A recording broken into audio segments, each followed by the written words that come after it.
Махачкала қаласында яз 2018 деп аталған суретшілердің көрсетпесі ұйғынланды. Амаламада жүзге жуық өнершілік құлықлар көрсетілділер. Олардың ішінде ноғай суретші Мукминат Отавалиеваның табиатқа бағысланған суретлері. Толық хабар журналист эм оператор Эмир Отавалиев эм Рабиат Кокован берунде. Мукминат Отавалиеваның көрсетпелері Черкесск, Азов, Тереклі мектеп юртларында бәленше кері озған болса да, Махачкалада суретшінің құлықларын бірінші кері көріп тұрулар. Сол күн Мукминаттың яратушылық суретлеріне оның калемдослары мейілған қонақлар икон баға берділер. Что мне нравится здесь, очень хороший колорит. Колорит – это то, что у каждого художника бывает свой.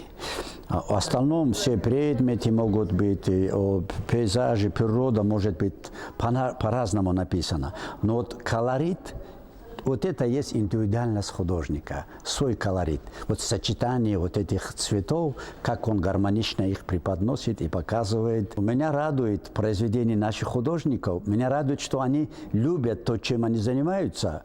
И вот эта любовь, вот это настроение чувствуется, в том числе и в этом произведении. Өз құлықларында Мукминат Отавалиева тек ноғай шөллердің ярасықлығын көрсетіп қалмай, ұлы халқымыздың ұлы тарихын ашықлайды. Ол 50-ден артық өнершілік құлықлардың авторы болады. Олардың әрбірісінде ноғай халықтың құтты ауелгісі сезіледі. У Мукминат Отавалиевой работа совершенно своеобразная, своя выдумка, свое решение в каждой картине.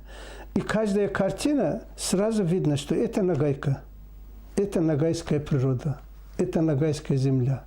Это нагайская история. Рабиат Кокова, Эмир Отавалиев, соң хабарлар Дагестан Республикасынан.